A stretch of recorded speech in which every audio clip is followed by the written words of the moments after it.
right, so we're going to start this with a story because this is not a bad ideas podcast. This is a good ideas podcast. Well, not even a podcast, this is just a random conversation.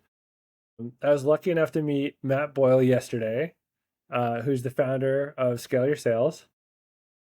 He has like really unbelievable ability to just kind of see the way something needs to go. And the longer we talked, the more I felt like we needed to get something on record. So after some arm twisting, I convinced Matt to get on the record with me, make up a fictitious company and put together a strategy on the fly so you guys could see what I saw in the conversation yesterday. So my hope is outside of you making fun of my bad ideas, you'll learn some things from Matt, hear how he works, and hopefully come away with some things you want to try for your own business. How's that sound, Matt? Is that what we're going to try to cover generally? That sounds good. I love being thrown in the hot seat like this and having to make stuff up on the fly. So And it's often where I do my best work. Give me time to think and time to plan, and I usually yeah, overthink it, screw it up. So on things on the fly always work better for everyone. yeah.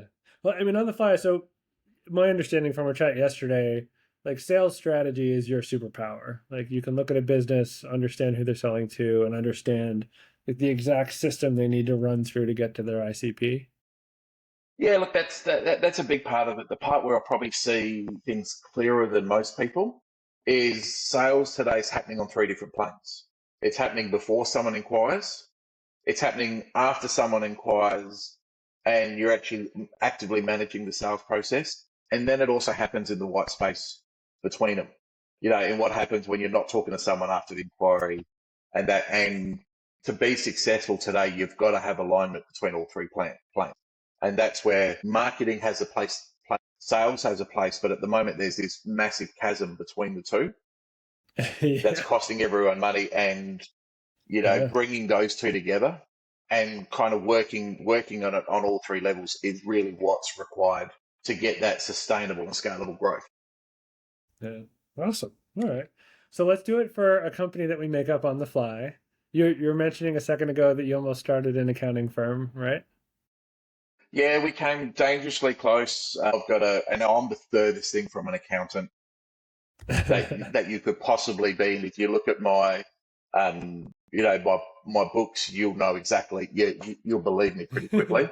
Yeah. But I have a really good friend of mine who's an accountant and a financial planner. We got talking about this disruptive model to the accounting industry that we actually had the name Accounting Anarchy registered. Short version of the story is I launched the sales for it. And 3 weeks in, he was overwhelmed with clients and said, I can't handle this work. Basically, because it was supposed to be a side hustle for him, he's got another business. And he goes, we Yeah. can't do it. So it kind of withered on the vine, because obviously I can't do accounting without having an accountant on board. So that was the journey there. Yeah, but 3 weeks, that's awesome. I think that's what people want to see. Yeah, look, So I it think all. that's it all comes down. So that's the vision here. Let's build a plan. I mean, you've already done it. Let's build a plan for an accounting firm. Let's like invent an accounting firm. I think professional services is kind of like a hot market, one of the few hot markets, at least here in the States right now. There's a lot of competition. There's a lot of people who promise the world but can't necessarily deliver. And you've already had success there. So how do we build this company? Like what do we need to know about them for you to start working the magic? Well, we need to probably know a couple of things. The first thing we need to know is really what does success look like for them? Because success for one company could be, right, we need to get $1 million worth of annual recurring revenue. The other one could be 10. Other ones it could be $100,000. So the first Yeah. thing is we've got to set a target of where we're aiming for. Yeah. The So second what do you, thing, once we kind of, sorry. I mean, I'm just shooting from the hip because we're riffing. What do you think like a $3 million company? So assume that somebody's already done the solopreneur thing. They're bringing on like staff. They're trying to get some recurring revenue, some more enterprise level clients. They want to go for like 3 million. Assume Yeah. they're Okay. already So if doing we like 700-800K or something. Yeah. So if we're looking to go to 3 million, let's just say we're looking to add 3 million worth of revenue through it. The first thing that I'd really kind of want to drill down in is, right, what makes them special? What makes them unique? And how can we put that into a product? one of the biggest things that accounting firms and professional services, that they fall short in is they're just selling fee for service. And what we actually need to do to sort of be able to boost those revenues is to be able to package that into a product. So, I would want to look at what that product looks like. What can we include? The thing that certainly is making a big impact at the moment is full service. Premium service, premium price, premium experience is the market that's working well. The budget, low cost, streamlined services are the ones that are getting hammered at the moment. So I would suggest we kind of look at how do we overserve clients? How do we kind of do all encompassing to look at saving them time, saving them money, making it easy for them, taking that stress away. So we'd want to get clear on that, on that first. Then as we kind of wrapping that around, what we need to do is look at how do we make that valuable? How do we kind of align that product with their need and what's keeping them awake at night? How do we then kind of be able to communicate that, clearly from that? And let's just say we put a package together that, does their book work for them, does all their compliance, does a quarterly, a quarterly financial review, give some sort of guidance and some sort of direction, from there. And then there's an annual audit, in there as a kind of package. And let's say we put that as a $20,000 a year program, Sounds just like to a kind steal of, to me. just to kind of keep it nice and simple, from there. We would then sit there and go, well, we need $8, $3 million divided by 20,000 gives us, what's that, 150 clients. So, to get that. So now we've moved from the revenue target to creating a product that we can kind of budget out, we can scope out, we can price out, we know what the margins are. Now we've got the goal of we need 150 clients. So once we've got that, now we've got a target that we can go and aim for. So the next thing that I would start doing is going, right, what do those 150 clients look like? What industries are they in? What revenue are they? What their business is? I think, honestly, this is where everyone freezes. I don't know if you found this, but I feel like a lot of companies think they understand their package, they think they understand their offer, but when they get to facing the market, I mean, I even struggle with this sometimes. Like, it's so big, and you kind of get greedy. You're like, well, I can serve these guys and these guys and these guys. Like, how do you help narrow that down and like really Look, focus on the right ones? it comes down to testing is the first thing. That we want to test fast, we want to test quick, we want to fail forward with our testing. But there is this kind of counterintuitive mindset of the narrower we go, the more money we make. The broader we go, and everyone goes, oh, we want to, we can Yeah, go serve huge. vertical A, vertical B, vertical C, vertical D. That's great. But the more specific you get into a niche, the easier it is to go get it. And let's say, we sort of start bouncing around and go, well, we want to work with legal firms, and we want to be the go-to accountant for legal firms. Now, all of a sudden, we know there's 30,000 legal firms in the United States. We can take that 30,000 and go, well, there's 15,000 that are going to be too small for us. So let's weed that out. There's going to be probably 5,000 that are too big for us. So now we've got to go find 150 out of 10,000. And that starts getting, easier. And then you can go deeper into that and go, well, what are the type of people we want to work with? Because I found, certainly my business, there's certain personality types that I get on really well with, and there's certain personality types that I don't get on really well with. And business has to be fun. So I kind of spend the time to go, well, this is who I want to work with. This is who kind of is going to make my business fun, easy for me, easy for my team, easy for us to add value because they get us. And so that's going to weed people out, and I can then start taking that into our sales process and start, repelling people. Rebelling people. It's counterintuitive because your instinct, at least as a marketer, you want to attract everybody. Like, you want to have the option to say no. But that's what I found so interesting about our chat yesterday. You kept saying No, you want to like exclude people. You want to get people out of this massive flow that you have. Well, I call it the Kardashian model. Yeah.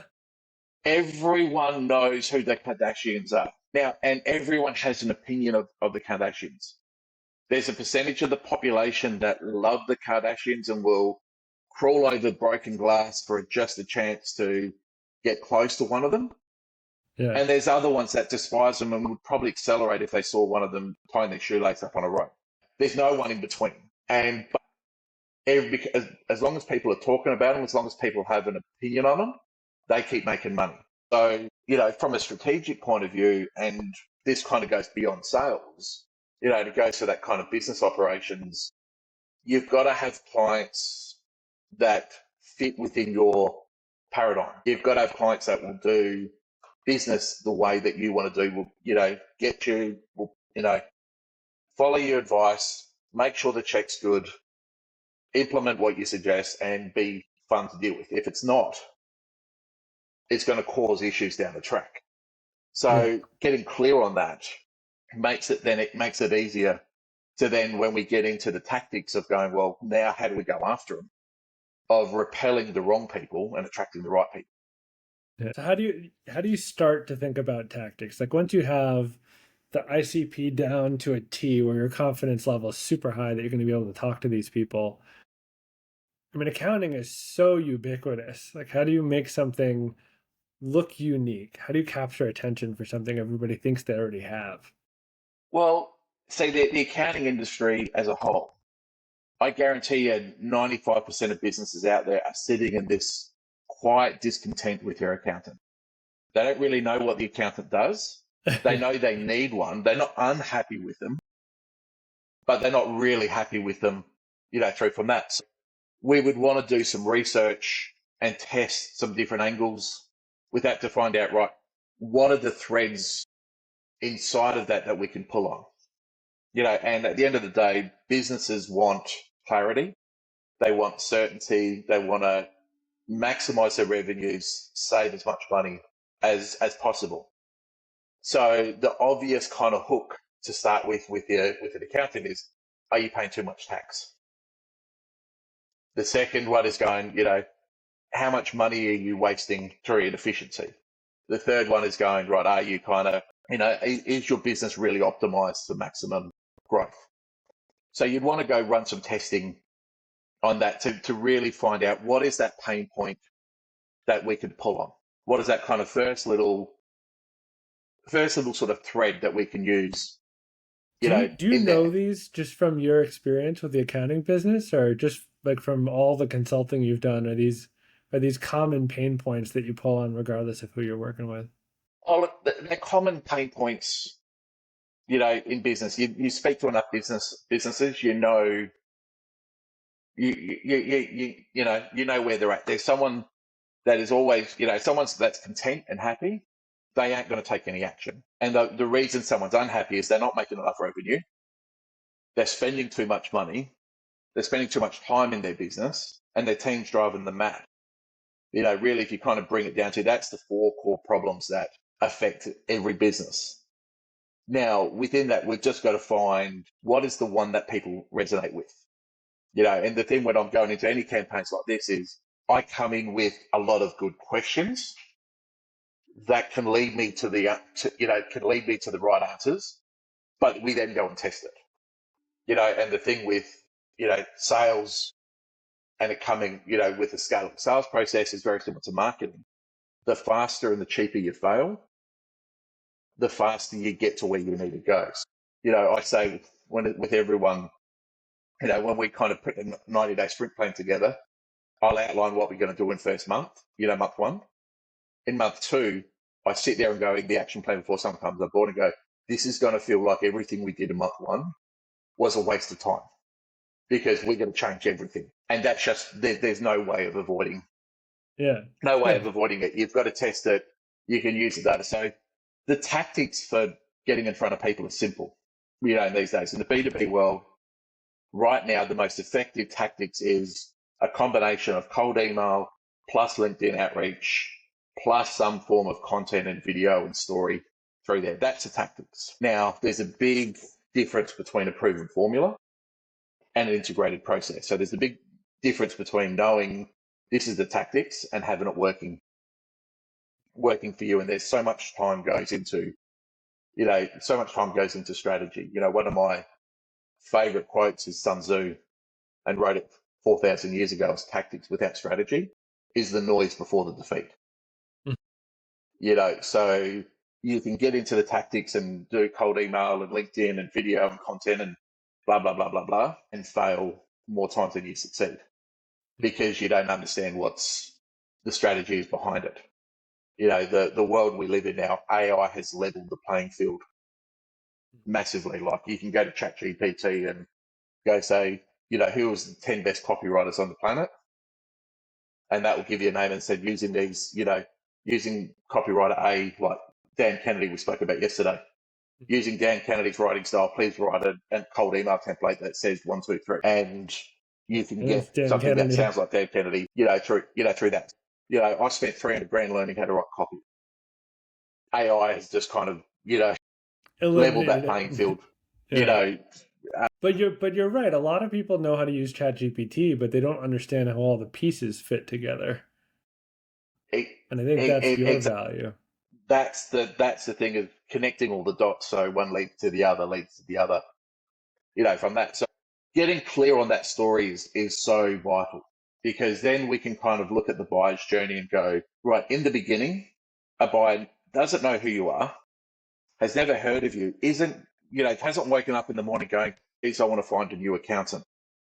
And when they have, they're not the prospects you want, because they're now ringing 10 other accountants and they're price shopping. You want to find someone that's not at that stage, but has got a little irk inside them. So we need to figure out, right, how do we get their attention?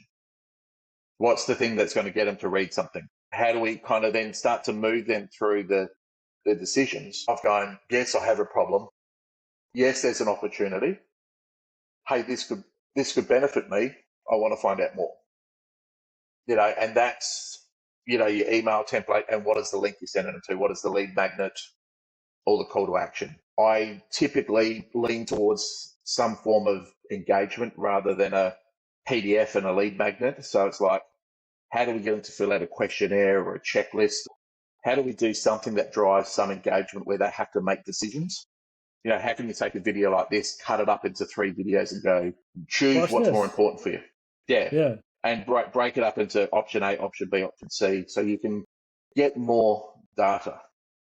Because the underlying thing behind all of this, and this, of going, we can track if someone's opened an email. We can track if they've clicked on a link. So if we can kind of start to think through this buyer's journey and go, well, the first email is rarely going to get a response, through there. So when you start developing strategies, going, well, what's important then? Is someone open and reading the email, phase 1, opening the email, reading the email, clicking on the link, phase 2, opening the email, clicking on the link, either responding to the email or completing the tool in the link and giving you more details, step 3. Now you've got 3 different kind of workflows to go and do. You've got a coolish lead where you just want to keep sending them another email and keep driving engagement. You've got a warm lead, which has gone, hey, they've taken some action. We want to be a little bit more hands-on, a little bit more proactive with that. And then we've now got, right, someone that's taken a lot of action, shown a lot of intent. We want to actually go respond to that and sell to them, quickly. And then you use that kind of mindset to keep building layers. So your strategy is almost, I'm thinking like an analogy, and this is going to be really crude, so please make fun of me if you'd like to, but it's almost like cooking. Like you're throwing the steak on the stove and you're watching for pink, and all right, there we go. That's ready to eat.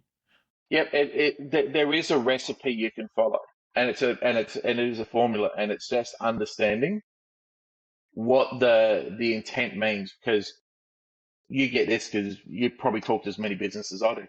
Everyone wants quality leads, and you go talk to every business, and they sit there and go, "But the lead quality is junk." Yeah. And they are correct. but you as a marketer go, well, my job, and we were talking yesterday, your thing is, right, I want to get 120, 140, 150 people in the top of the funnel. That's your job. The disconnect though is between marketing of going, my job is to get maximum value, and sales is going, we need maximum quality. Because as a salesman, a lot of the leads that marketers come in and go, oh, this is, we've got 120 leads. A lot of them are junk. They're an absolute waste of time. Well, they also haven't But been nurtured. I think that they intersection haven't that been you're leading to, nurtured, yeah, and they they haven't haven't been been managed cooked. correct. They haven't Yeah. been managed correctly. So this is the gap between marketing and sales.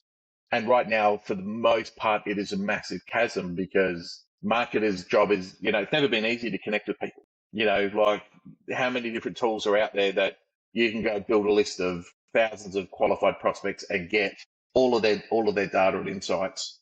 Then you can take them through another tool and you can get a personality profile of them based on what they posted on social media. So you can personalize the outreach. Like, it has never been easier to connect with dots, but it's also never been more complicated. Now the buyers are in complete control of their process, and there's literally 1,000 different journeys they can go on between finding out about you and buying, and you've got to be able to manage all of that. So one of the examples that I kind of use, how do you manage that nurturing phase in a way that bridges the gap between sales and marketing, really comes down to kind of, and I would normally do it with guessing a playing card. So if you picture a deck of playing cards, I can Yeah. lead you to the exact card that I want you to pick in 7 questions. And no matter how you answer those questions, I can lead you to that card. Now, normally I would sit there and, hold a playing card up and say, and take you through it. I don't have the cards with me. But if you think about it going, there's really 2 ways you can go about doing it. You go, well, there's 52 cards in the deck. Pick one. Sorry, no, that's not the right one, Nick. Pick another one. Pick another one. Pick another one. And that's how most people take their sales nurturing, They're process. all crap. They're all crap. They're all picking the wrong card. But if I said to you, hey, Nick, there's 52 cards in the deck. They're broken into 4 suites and 2 colors, red and black. Pick a color. You've now got 2 choices. And you say red. And let's just say I wanted you to pick a club, which is a black card. I would say, hey, let's just throw those reds away. What have we got left on the table? Black cards. Great. Now we sit there and go, right, in the blacks, you've got 2 suites. You've got clubs and spades. Which would you pick? Spade. Great. And now, so 2 questions, I've taken 52 cards down to 13. And then I would go through face and number cards, eliminate that, odds and evens, eliminate that, highs and lows, eliminate that, 7 and 9. And, so in 7 questions, we've taken 52 possibilities, taken it down to 1. But who's made all those decisions? The buyer feels like they have, right? That's exactly right. So there's that nurturing kind of phase, which I call it kind of triage, where you want to be able to take that kind of initial data of both people that have shown engagement but haven't responded and turn into a lead, or people that have responded, and kind of have a process in place that can really put them into 3 buckets. And I use it just like a set of traffic lights. You've got, green, yellow, and red. Reds are the ones that you go, right, they're never going to turn into a client. So I just want to put them into an automated campaign and never have to think about them again. There might be something down the track, but I never want to kind of waste my time on them. They're not a sales lead. The yellow buckets are ones that they could be a lead in the future. They might need a little bit of hand holding before they turn into a lead and take a little bit of time, but they're not ready to go right now. And you want to have a process in place and an SOP of how that handled, which leverages technology and AI and automation, uses offshore labor because it's cheaper and more effective, from there, but still has your finger on the pulse, so you know exactly what's going on, because you build that yellow bucket up and that will continually feed your green bucket. But most people kind of ignore that. It's crap, remember? It's crap. Your green bucket is then the fully qualified leads. And I will put it out there and contend that when you have a fully qualified lead that meets all of your defined criteria, and there's 5 qualifying criteria you want to have in place, the outcome of the sale is in your hands, not theirs. The problem is most people do not know the difference between a fully qualified lead What's and the an difference? unqualified lead. What's the Well, difference? a fully qualified lead meets 5 criteria. First of all, we know they've got the authority to make a decision. Second of all, we know they have a strong need and a compelling reason why they need to change. Third criteria is we know they're prepared to implement the solution now and implement a change now. The fourth thing is we know they've got the budget to be able to afford to implement the solution. And then the fifth thing is you can help them and they're going to be a good fit for your solution. Interesting. So it's like it's BANT plus an F at the end for fit. Yep. All right. And kind of probably the best example and resource you can use for kind of understanding the qualifying process is Perry Marshall's book, 80-20 Sales and Marketing. That's kind of really where, for me, solidified that the how important it is to have processes in place to qualify those leads. Now, think about this for a moment. From a sales perspective, we're talking about accounting firms. So accounting firms aren't salespeople, so they're not as, adept with dealing with failure and rejection and all that kind of stuff. They also put a huge value on their time. So they don't want to, they don't want to spend time with leads that don't convert, and there's merits to that, but there's also kind of failure points in that. That's a reason why a lot of marketing campaigns fail for accounting firms is because they don't ring and follow up with leads enough. Take a moment to sit and go, right, if you had a process in place that generated the maximum volume of leads and put 120, 130 leads into the top of the funnel on a weekly basis, and then there was a qualifying process that very quickly went, well, 60 of those leads go into our red bucket, 40 of those leads go into our orange bucket, and 20 of those leads go into our green bucket.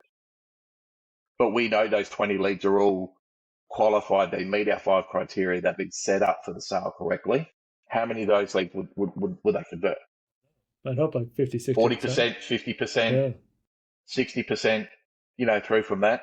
And then if they knew that the 30 leads that were in the yellow bucket had a standard journey, that had all these follow-up tasks that were done, that was automated, was done by outsourced, but we were able to manage that phase of their process consistently, how many of those would turn into green bucket leads over time? Yeah, I mean, 20, 30%, 50% right? of them, 40% of them, 30% of them. Yeah. Over time turns in there. Now think of that translating week on week on week on week. It's huge. It starts to build up from there. Now the layers where that really starts to make an impact is if we're dealing with the accounting firm there, we can sit there and say to them, right, this is the journey before someone gets onto your calendar.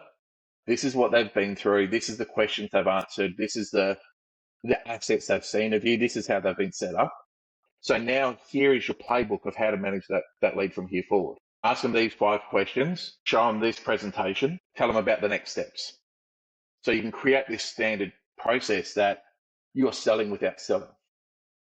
And what I mean by that is you don't need to be a good salesperson. You don't need to be a hard closer. You don't need to understand how to overcome all the objections because the process supports it. We know by the time someone gets there, they're qualified. They meet all this criteria, and we can prove that and we can validate that with metrics and with data. Mm-hmm. We can then standardize it. That's amazing. Look, it's like all a card trick. It is. It's all the data's there.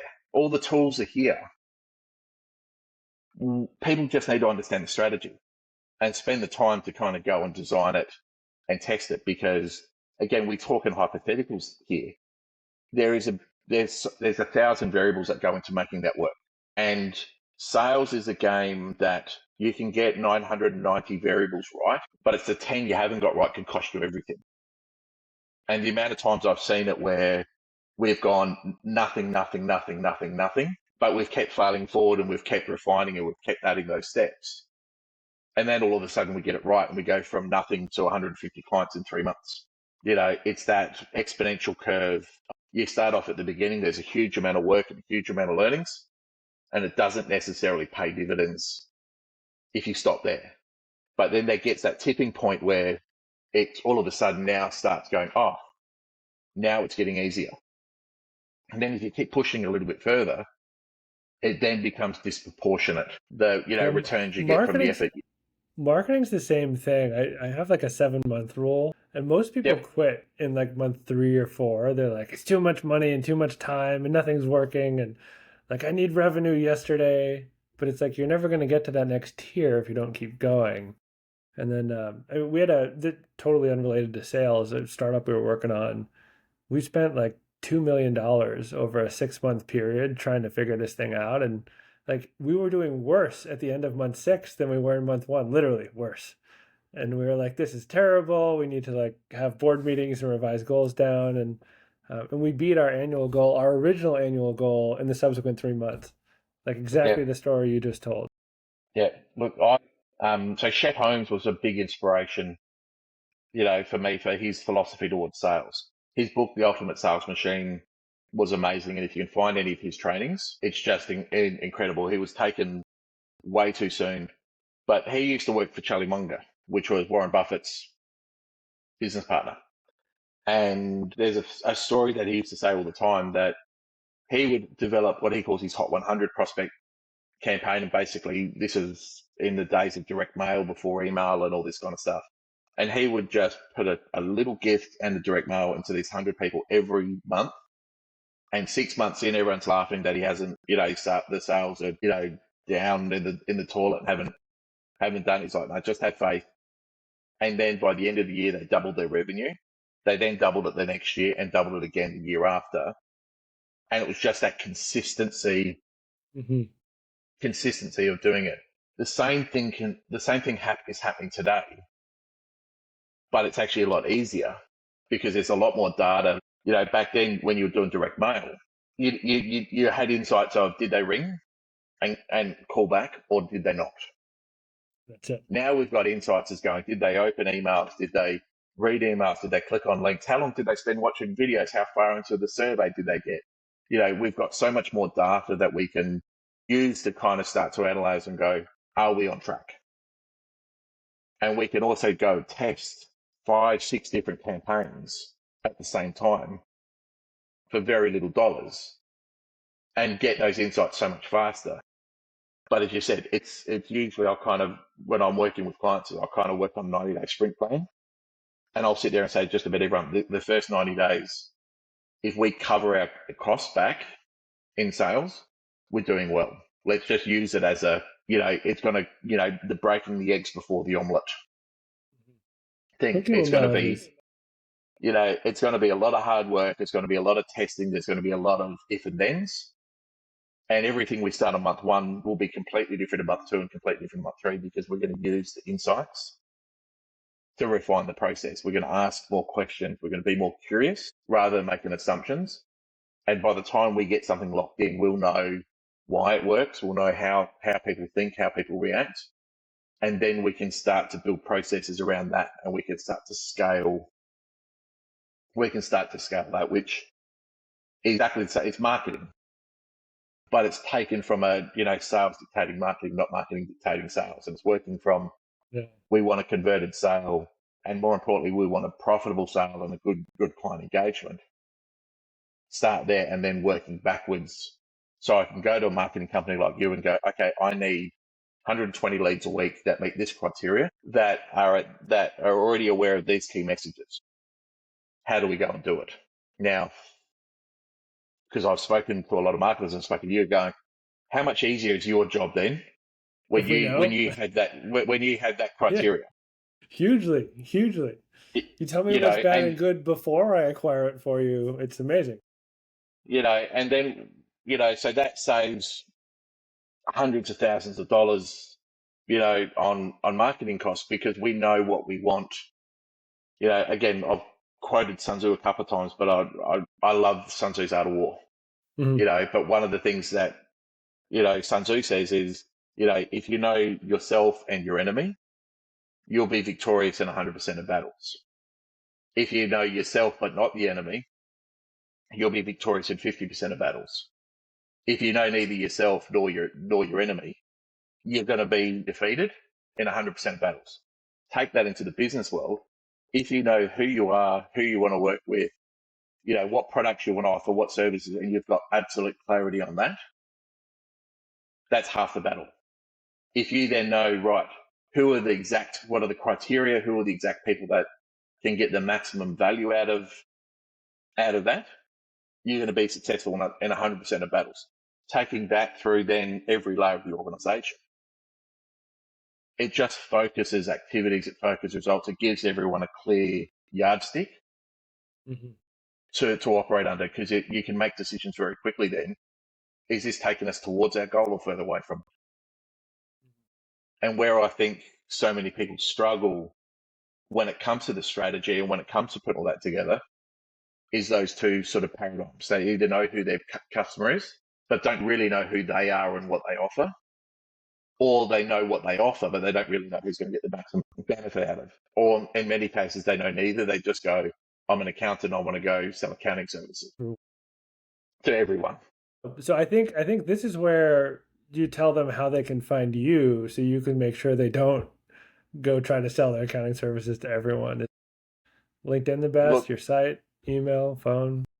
www.howtoscaleyoursales.com is the first place. I've got a free book on there, How to Scale Your Sales, which goes through a lot of what we've kind of spoken about now. Find me on LinkedIn. I'm Mathew, spelled with one T, Boyle.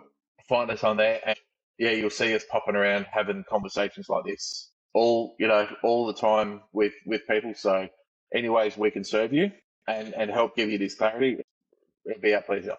I mean, that's the value. I feel like there's just so much crap out there in the sales, both in sales and marketing. It's like, you need to do this, or like the one tactic that will change everything, and it's never one. And I think that just misaligns expectations and sets a lot of people up for disappointment. I've said it before. Tactics without strategy is the noise before the defeat. There's so many people and there's thousands of people that come out there and go, "Oh, AI is a great leveler." And how many AI agencies have we seen popping up in the last 6 months? And I guarantee you, all of those AI agencies were LinkedIn marketing experts 6 months ago. Facebook ad marketing six months before that were Google Places. Whatever. The reason why they chop from tactic to tactic to tactic to tactic is because that's all they know. They don't understand strategy. And we are in a climate that money's not easy anymore. We haven't seen times like this in nearly 15 years where, this post-COVID hangover, money's tight. People are making decisions cautiously, skeptically. And I say this to, I'm doing it in my business.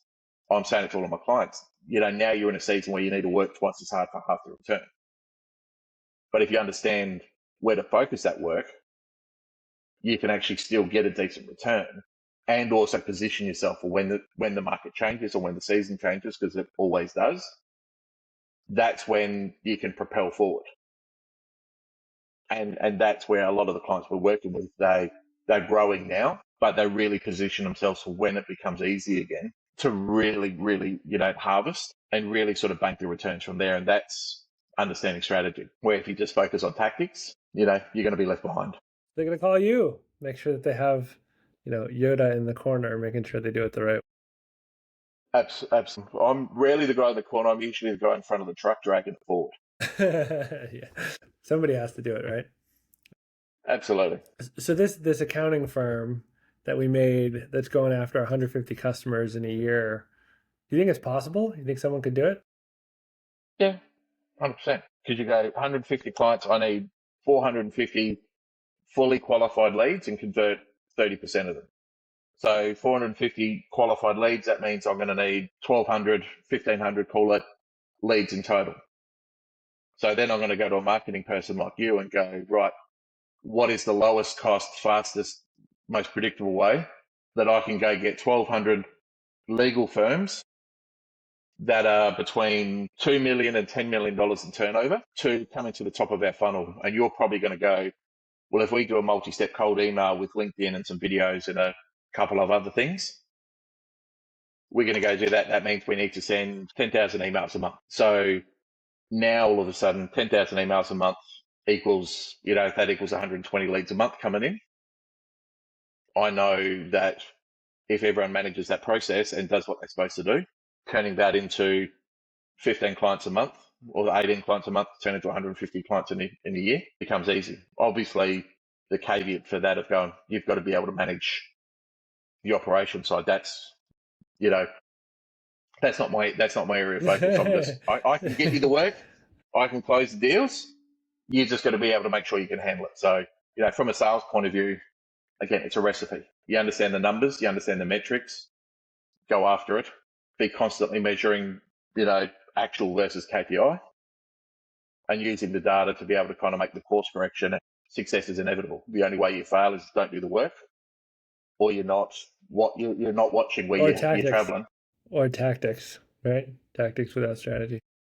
Yeah, look, and again, if you don't have the roadmap, you don't have the plan, you don't know what you need to achieve, and then you're not course correcting, like a plane between, plane leaves Sydney, traveling to LA and it's 1 degree off, it ends up in Russia. So we're constantly course correcting to make sure we hit the destination, and as long as you do that, there's no reason why you can't succeed.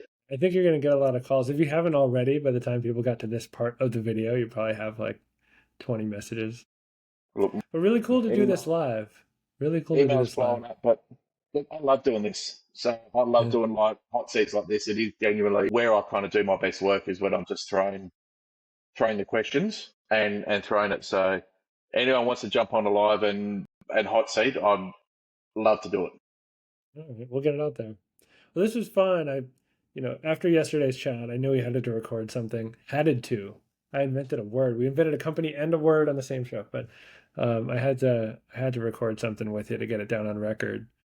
Secretly, I'm just going to watch this by myself for the next couple months and try to extract value from it, but maybe we'll post it on LinkedIn too and see how many people get value too. Right, let's make it happen. All right, thanks, Matt. Appreciate it.